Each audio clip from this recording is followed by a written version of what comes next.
Hi everyone, Jen here, and we want to welcome you to our Southridge online message.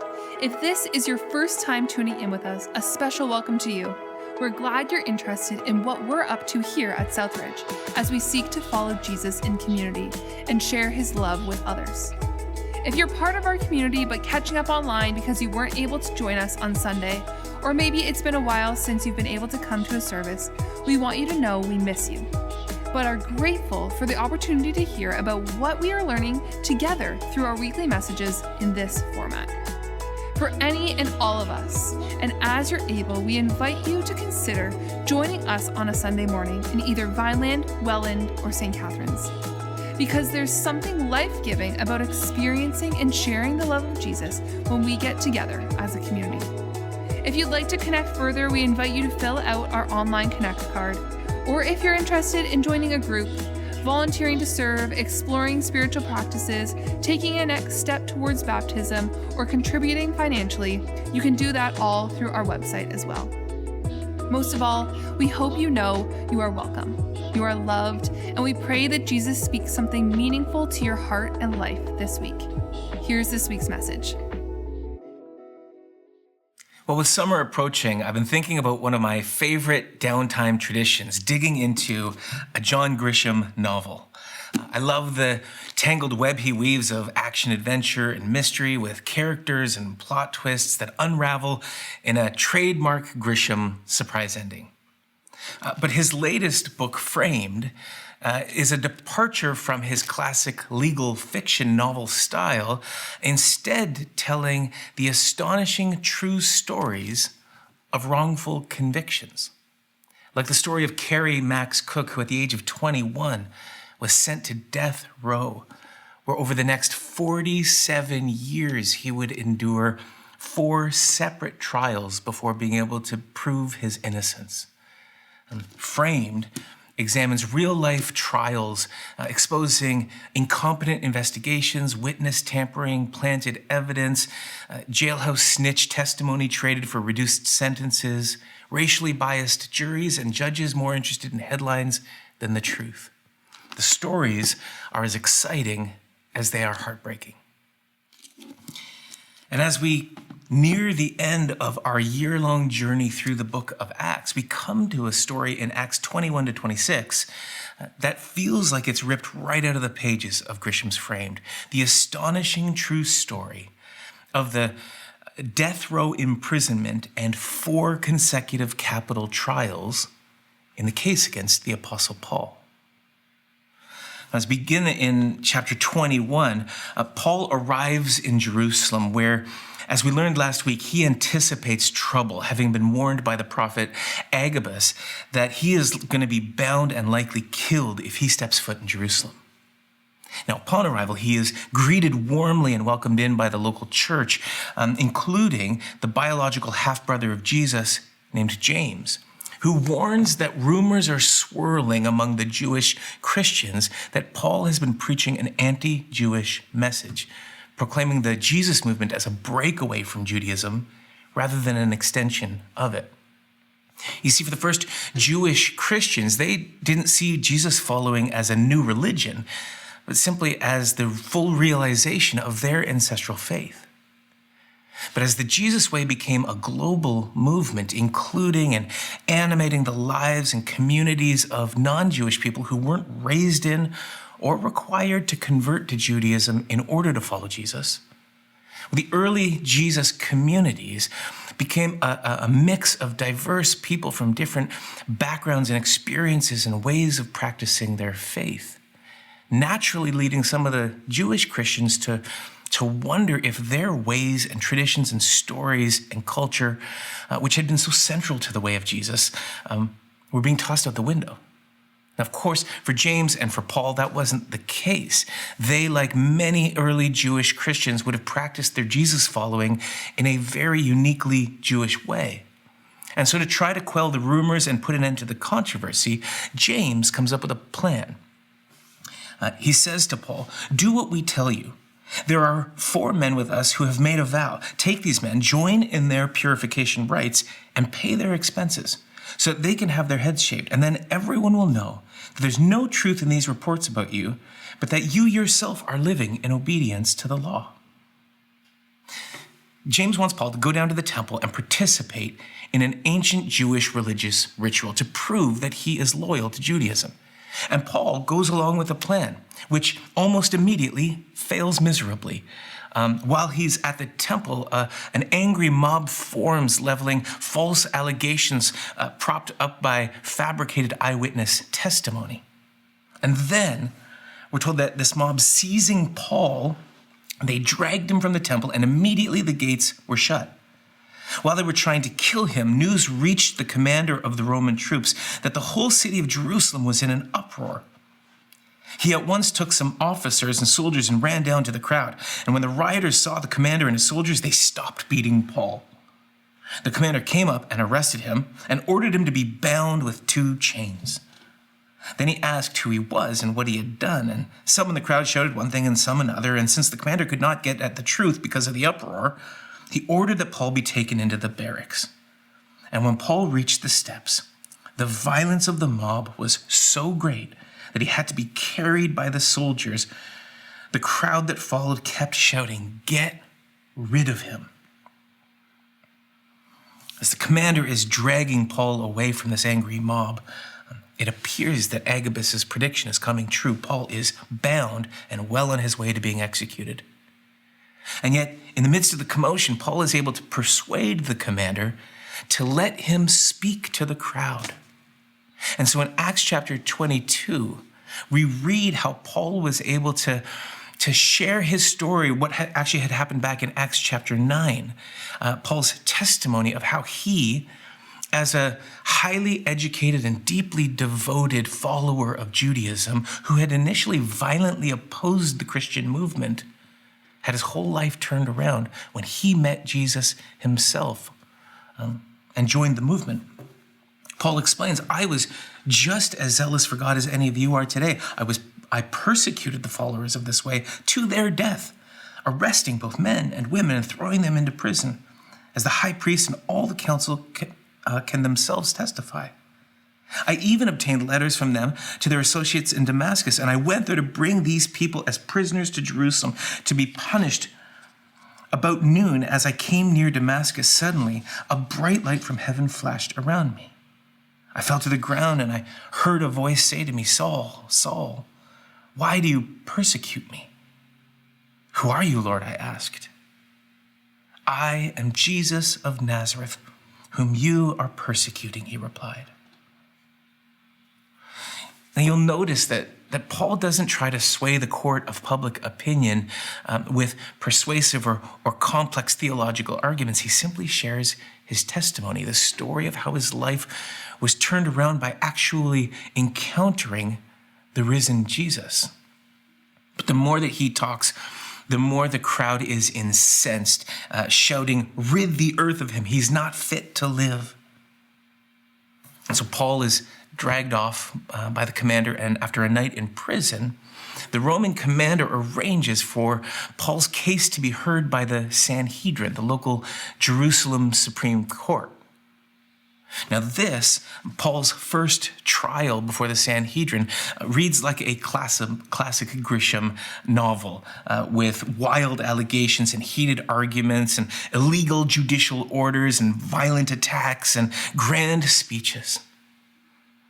Now, actually, frankly, it reads a little bit like a sequel, because it was in this very same courtroom with very similar false allegations made by very similar fabricated witnesses that just years earlier, this same set of corrupt judges had secured a wrongful conviction in the case against a local Jewish carpenter/rabbi from Nazareth named Jesus, who they had sent off to the Romans to be executed. And while these same corrupt judges had thrown the book at Jesus, his punishment, crucifixion, hadn't seemed to stick. Which is why it must have stung more than a little when the Apostle Paul stands up in the middle of the proceedings and says, "I stand on trial because of the hope of the resurrection of the dead." Now this sends the Sanhedrin into an absolute fit of rage. In fact, Luke records that the dispute became so violent that the commander was afraid Paul would be torn to pieces by them. He ordered the troops to go down and take him away from them by force and bring him into the barracks. And that's when something amazing happens.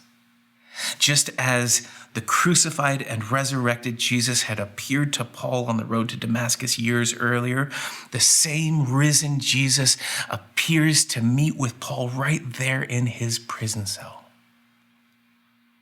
Luke records that the following night, the Lord stood near Paul and said, "Take courage. As you have testified about me in Jerusalem, so you must also testify in Rome." And can you imagine, with everything that Paul had been through, having been condemned by his own community and rejected by the very religion he devoted his life to, beaten half to death, thrown in prison, and now on trial for his life. And in the midst of this dark moment, Jesus stands near. Have you ever been there? Have you ever felt that?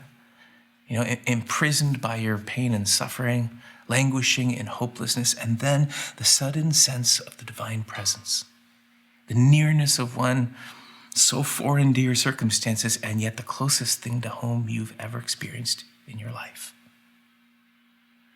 You can imagine the care and the comfort and even the courage that this experience gave Paul to be in Jesus' non-anxious presence, to hear his affirming voice, and to learn that Jesus had a plan that Paul wouldn't rot in this cell or be killed in Jerusalem, but that God had a plan for his life, a mission to testify, just as he had done here in Jerusalem, but now in the courts of Rome. And Paul was going to need as much courage as Jesus could give him, because Luke says the next morning, some Jewish people formed a conspiracy and bound themselves with an oath not to eat or drink until they had killed Paul. More than 40 men were involved in this plot, and they went to the chief priests and the elders and said, "We've taken a solemn oath not to eat anything until we have killed Paul. Now then, you and the Sanhedrin, petition the commander to bring him before you on the pretext of wanting more accurate information about his case.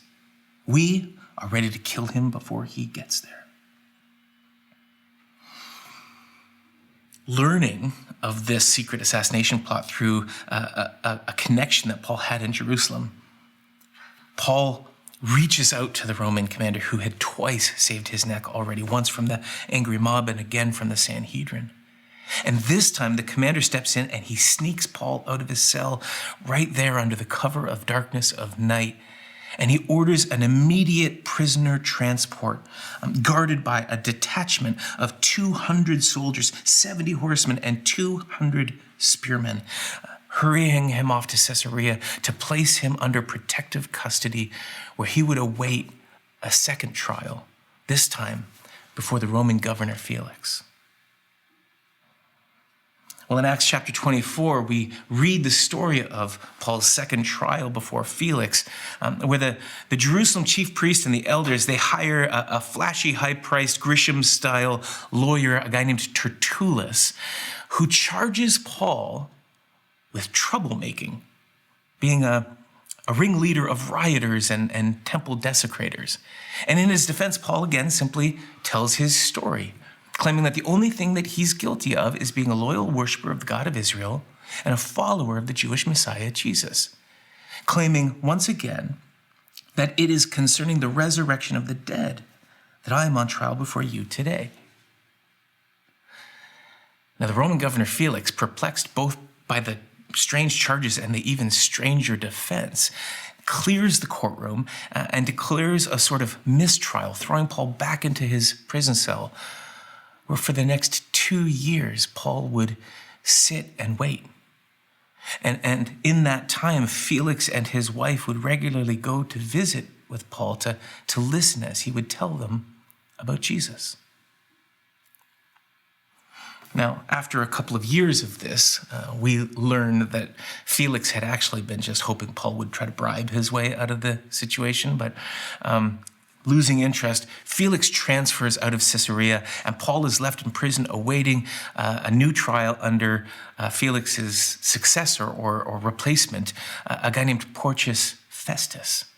And in Acts 25, we read about Paul's third trial under Festus, who frankly seems mostly interested in ridding himself of the Paul problem altogether, and maybe using this as an opportunity to appease the Jewish community. At the Sanhedrin's request, he tries to transfer Paul back to Jerusalem, where he knows that he's going to be killed on, if not before, arrival. Sensing what's happening, Paul, in a moment of quick thinking, and being armed with Jesus' instructions to go forward to Rome, not back to Jerusalem, Paul stands up and raises an objection. He says, I am now standing before Caesar's court, where I ought to be tried. I have not done any wrong to the Jewish people, as you yourselves know very well. If, however, I am guilty of doing anything deserving death, I do not refuse to die. But if the charges brought against me by these Jewish people are not true, no one has the right to hand me over to them. I appeal to Caesar. This appeal process was the birthright of every Roman citizen, to have your case heard by Caesar himself. By appealing to Caesar, Paul was guaranteeing himself an audience with Emperor Nero, the opportunity to share his story and testify about the resurrection of Jesus with the most powerful person on earth. The only problem was, Festus really didn't want to risk looking incompetent by sending Paul to Nero without a clear charge, so he orders a fourth trial, this time to be presided over by his brother-in-law, King Herod Agrippa II. And he explains to Herod that the issue here legally seems to be concerning some points of dispute about their own religion and about a dead man named Jesus who Paul claims is alive. It's the maybe most plain way of describing the resurrection. It's sort of like saying that the Lord of the Rings is a story about returning lost jewelry. But Agrippa wants to hear from Paul directly. So in Acts chapter 26, he orders a fourth trial. Paul stands trial again. And he once again shares his story in lengthy detail. And while we're not going to read back the court transcript right now, you can do that at home. What's very clear in this story is that Paul is not interested in proving his innocence or clearing his name or trying to get off of the charges. Paul has his clear marching orders that he's to go to Rome and testify, and he's well on that path. And so in the meantime, his only real interest is sharing Jesus and the hope of resurrection wherever, whenever, and with whomever he has the chance. And so right here on the witness stand, Paul talks about meeting the risen Jesus. At which point, Festus, the guy from the last trial, jumps in and interrupts and says, Paul, you're out of your mind. You've lost your marbles. This is nonsense. Paul responds saying, I'm not insane. What I am saying is actually true and reasonable. The king is familiar with these things, and I can speak freely to him. I am convinced that none of this has escaped his notice because it was not done in a corner. King Agrippa, do you believe the prophets? I know you do. And then Agrippa said to Paul, do you think that in such a short time you can persuade me to be a Christian? Paul replied, short time or long, I pray to God that not only you, but all who are listening to me today may become what I am, except for these chains. Paul knew that the events surrounding Jesus' crucifixion and the well-documented reports of his resurrection were made publicly, not in some dark corner, testified to by literally hundreds of eyewitnesses. And he knew that Agrippa, also a Judean himself, was familiar with the ancient Jewish prophecies about a coming Messiah, about the promise of global renewal through resurrection. And perhaps sensing an opportunity, or at least not wanting to miss his shot, Paul presses Agrippa to come to a personal verdict about Jesus for himself. And while the jury may have still been out for him, at least for the moment, Agrippa does render a verdict in the case against the Apostle Paul. says that the king, Agrippa, rose, and with him Festus, the governor, and those sitting with them, and they left the room, and they began saying to one another, "This man is not doing anything that deserves death or imprisonment." Agrippa said to Festus, "This man could have been set free had he not appealed to Caesar." You know, the thing about this story is that every time a good person tries to make what seems like a wise decision, it totally fails and leads to total disaster. And yet, even in some of these incredibly heartbreaking circumstances, the message and mission of Jesus continues to spread and advance, often in the unlikeliest of ways. I mean, remember when Paul first showed up in Jerusalem and James had that plan to deal with some of his PR issues? It seemed like a really great plan, but it failed miserably and almost got Paul killed. And yet, that very reality gave Paul the opportunity to share his story of meeting the risen Jesus with almost the entire city of Jerusalem. And the next day, when the commander tried to give Paul a chance to clear his name with the Sanhedrin, again, it seemed like a pretty good idea. And yet it totally blew up in Paul's face, earning him another beating and another night in prison, fearing for his life. And yet, that very prison cell was the place where Jesus met with Paul in that incredible experience, giving him a clear plan of how to move the gospel forward to Rome. And when Paul and the commander came up with a plan to get out of Jerusalem and speed Paul off to safety in Caesarea, again, it seemed like a pretty wise plan and idea, and yet it was the thing that resulted in Paul rotting in a Roman prison cell for years. And yet, it was in that prison cell that Paul for years had the opportunity to share the stories about Jesus with all kinds of people. And then, in his final trial, it seemed like Paul was going to be sent back to certain death in Jerusalem, and Paul appeals to Caesar. Again, it seems like a really smart idea, and yet it becomes the very thing that costs Paul his freedom, with Agrippa concluding that he could have just been released if he hadn't have appealed to Caesar. And yet, as we're going to see in the final chapter of Acts, it was this decision, this moment, that led to Paul in Rome, living under house arrest, but boldly and courageously sharing about the kingdom of God and the risen Jesus with people from all over the world as they came to visit him and then carry the message of Jesus back to the ends of the earth, which is exactly what Jesus had told Paul to do and what the whole book of Acts has been about the whole time. And it begs the question, what if the continuing movement of Jesus through the church isn't designed to spread and advance in the ways that the world thinks about winning and success, but rather through faithful endurance and perseverance and submission to God through seasons of pain and suffering?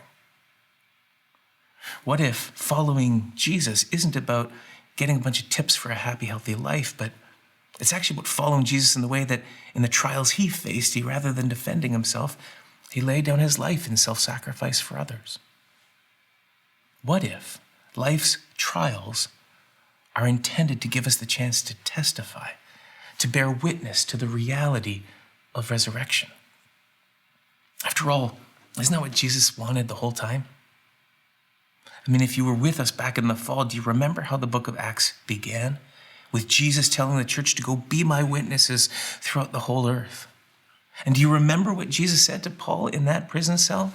That he wanted him to go and start a big box church with comfy seats and a killer band and a wicked youth pastor? No, he gave him courage to go and testify about him. And where do you find witnesses testifying? But in a trial. And not just any trial, but for Paul, a trial in the most hostile, dangerous, godless, the belly of the beast itself, Rome. And the New Testament tells us that Paul would actually spend most of his Christian life on trial or in prison for the gospel. And yet he never complained or tried to rearrange his circumstances. Instead, he reframed the adversity as an opportunity to proclaim the hope of resurrection by sharing his personal experience with the risen Jesus. And in the very same way, life's trials are meant to give us the opportunity to testify to the hope of resurrection we have in Jesus. First, by experiencing the presence of Jesus in them, and then sharing our experience with those around us. Now, I know that you might be thinking, yeah, but you don't know what I'm going through. And it's true, I don't. And I don't want to minimize anyone's pain or experience. But I do find great challenge or encouragement from the example of the Apostle Paul, who wrote in 1 Corinthians of his own experience, saying, I've worked much harder. I've been in prison more frequently. I've been flogged more severely. I've been exposed to death again and again. 5 times I received from the Jewish people the 40 lashes minus 1 that was considered to be 1 short of a death sentence. 3 times I was beaten with rods. Once I was pelted with stones. 3 times I was shipwrecked. I spent a night and a day in the open sea. I have been constantly on the move. I have been in danger from rivers, in danger from bandits, in danger from my people, in danger from the Gentiles, in danger in the city, in danger in the country, in danger at sea, and in danger from false believers. I have labored and toiled and have often gone without sleep. I have known hunger and thirst and often gone without food. I have been cold and naked. And every time Paul leveraged these trials to testify about Jesus. And maybe you want to testify about Jesus, but you're scared. You're intimidated or worried you won't have all the right words. And I just want to say to you that, first of all, you can have courage, because just as Jesus was with Paul in that prison cell, Jesus is with you wherever you go. And you don't have to have all the right words. I mean, people aren't really persuaded by convincing arguments anyway. All you really need is you, your story, your personal experience with Jesus, because that's what a witness is. A witness isn't an expert. A witness just tells what they experienced. And you don't have to have some big, impressive, dramatic story to share. You just have to share the reality of how Jesus has met you in the trials of your everyday, ordinary, run-of-the-mill life. That's how we share the hope of resurrection. It's facing our shortcomings and our setbacks with grace and humility, because our hope is not in being seen as a big success and a high achiever. Our hope is in resurrection. It's in loving and forgiving our enemies, the friends who betray us, the spouses who leave us, the bosses who fire us, or the coworkers who talk behind our back about us. Because our hope is not in being treated well all the time. Our hope is in the power of resurrection.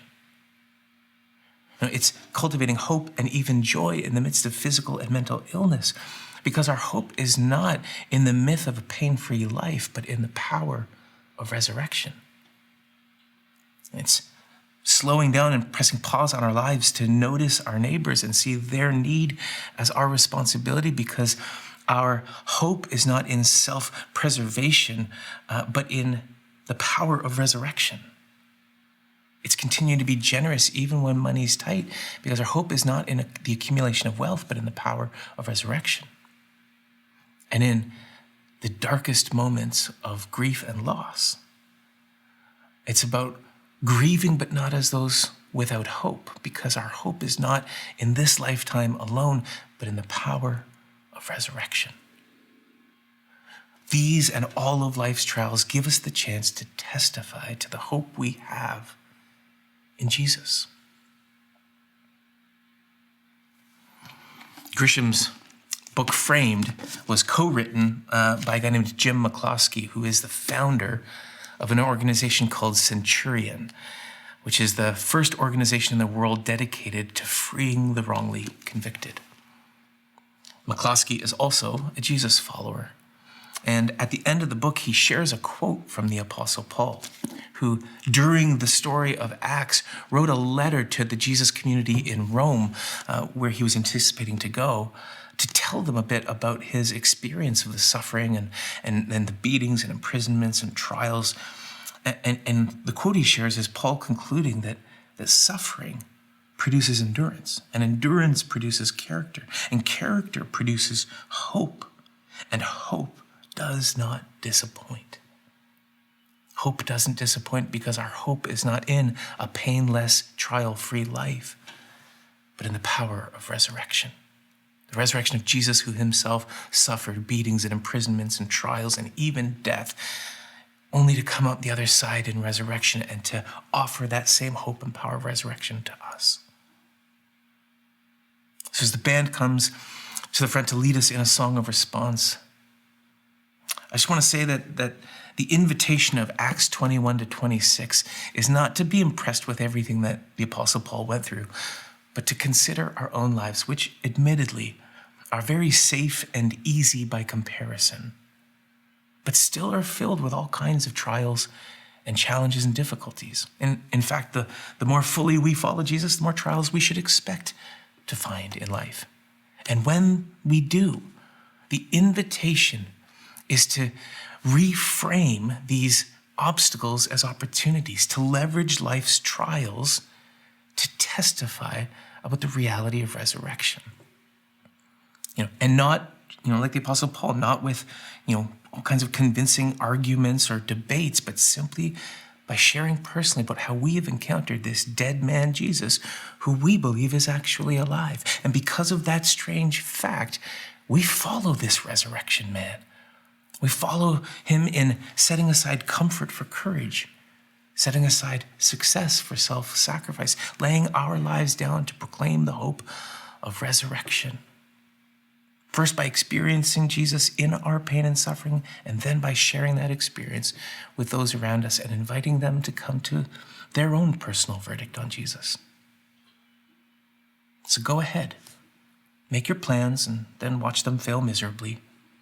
And in the trials that inevitably come, take advantage of the adversity and take courage from Jesus, who stands before you asking, can I get a witness?